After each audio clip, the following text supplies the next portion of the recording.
नमस्कार दोस्तों, कैसे हो आप सब। ब्रिटिशर्स, जब भी हम ये नाम सुनते हैं तो हमारे दिमाग में चलता है डिस्क्रिमिनेशन, ऑपरेशन, 200 साल। कैसे 200 साल ब्रिटिशर्स ने हम पे राज किया और हमें डिस्क्रिमिनेशन, हमारे साथ डिस्क्रिमिनेशन किया, हमें एक्सप्लॉइट किया, ये तो सब जानते हैं। बट आज मैं आपको ऐसी 5 चीज़ें बताऊंगा जो ब्रिटिशर्स हमारे भारत में छोड़ के गए और हमें आभारी होना चाहिए ब्रिटिशर्स का इन चीज़ों के लिए। तो वन बाय वन देखते हैं कि वो 5 चीज़ें क्या है। सबसे पहले है रेलवे। इंडियन रेलवे आज की डेट में फोर्थ लार्जेस्ट नेटवर्क है और एम्प्लॉयमेंट जनरेशन के मामले में भी इंडियन रेलवे नंबर 1 पे है इंडिया में। और ट्रैवलिंग के मामले में तो आपको पता ही है इंडियन रेलवे में कितनी अप्स एंड डाउन्स होती है, ट्रैवलिंग होती है और पैसेंजर कितने अप एंड डाउन करते हैं डेली बेसिस पे। लेकिन ये इंडियन रेलवे भारत में आया कैसे? 1832 में इंडियन रेलवे का प्रपोजल आया और 1837 में पहली ट्रेन चली। इस ट्रेन को चलाने का और रेलवेज को इंडिया में लाने का ब्रिटिशर्स का एक पर्सनल मोटिव था। ब्रिटिशर्स रॉ मटेरियल एक्सट्रैक्ट कर रहे थे रिमोट एरिया से इंडिया के, और वहाँ पे जाना मुश्किल था और वहाँ से लोड करके मटेरियल को लाना और भी मुश्किल था। तो उन्होंने रेलवे का इंट्रोडक्शन किया ताकि जो रिमोट एरियाज को और उनका जो मेन हब है उसको आपस में कनेक्ट कर सकें। उन्होंने रेलवे इंडिया में इसलिए नहीं लाई कि इंडियंस को प्रॉब्लम हो रही है ट्रैवल करने में तो चलो रेलवे ले आती हैं, वो रीज़न नहीं था। रीज़न मेन ये था कि उनको प्रॉब्लम हो रही थी अपने रॉ मटेरियल को एक्सट्रैक्ट करने में और उसको एक्सपोर्ट करने में यूरोप और यूके में। तो उन्होंने रेलवे लाई ताकि वो कनेक्ट कर सके रिमोट एरिया के, इंडिया के रिमोट एरिया को और मेन हब को।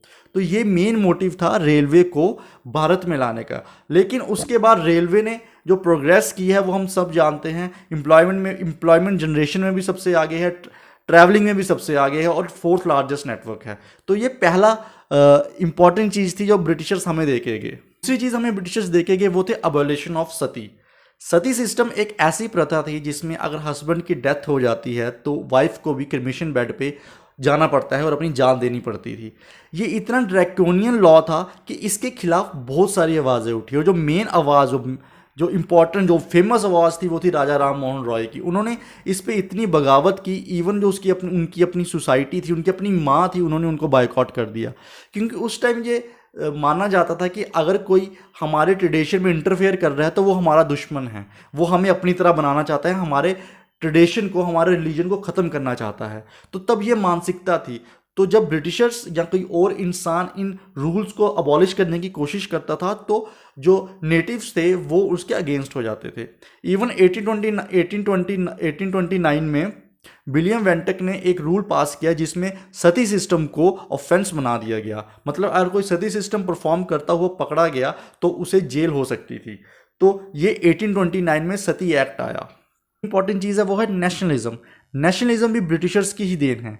1857 की लड़ाई में जब हर एक राजा या रानी आप लड़ रहे थे ब्रिटिशर्स के खिलाफ तो वो अपने पर्सनल मोटिव्स के लिए लड़ रहे थे, उनमें कोई नेशनलिज्म की भावना नहीं थी।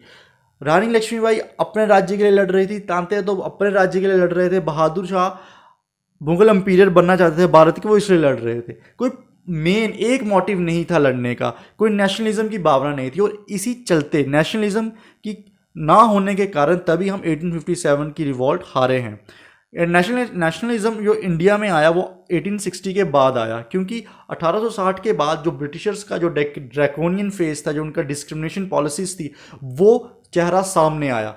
60 से लेकर 1947 तक ये नेशनलिज्म इतना पीक पे चला गया कि इस हमारी जो देश की जो आज़ादी है वो इस नेशनलिज्म की वजह से ही है। क्योंकि आइडियोलॉजी के पर्सन थे, उनको इकट्ठा किया एक प्लेटफॉर्म पे और एक यूनाइट किया, और यूनाइट करके ही हमें आज़ादी मिली है। तो नेशनलिज्म भी ब्रिटिशर्स की देन ही, हालांकि वो मानते नहीं हैं चीज़, पर नेशनलिज्म उनके काले कारनामों की वजह से ही भारत के नागरिकों में नेशनलिज्म की भावना उत्पन्न हुई। सबसे इम्पॉर्टेंट चीज़ थी जो ब्रिटिशर्स हमारे लिए छोड़ के गए वो थी एजुकेशन।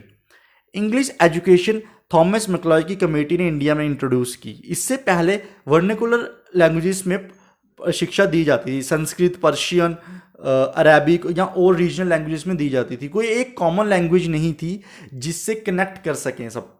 और जो गुरुकुल्स और मदरसे थे इंग्लिश एजुकेशन आने से पहले, यहाँ पे जो फीमेल्स की इनरोलमेंट थी बिल्कुल ज़ीरो थी।